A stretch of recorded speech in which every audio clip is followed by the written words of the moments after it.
Sayang. Alam mo parang Olympic size swimming pool sana siya.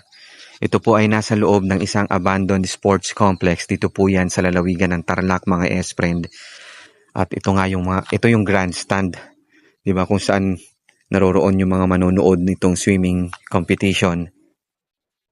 Nung tinanong natin yung ibang mga tiga rito kung ano nga ba at para saan talaga yung dahilan, yung pinakadahilan kung bakit kinonstruct ito pong sports complex na ito, tinanong ko kung ito ba'y paghahanda sa isang national or regional sports event, athletic meet, parang ganon. Wala silang kumpirmasyon at hindi nila alam kung para saan talaga daw. Pero yun nga lang, kung sakaling yun talaga yung pinaka-reason, sayang at na-abandon lang ng ganito.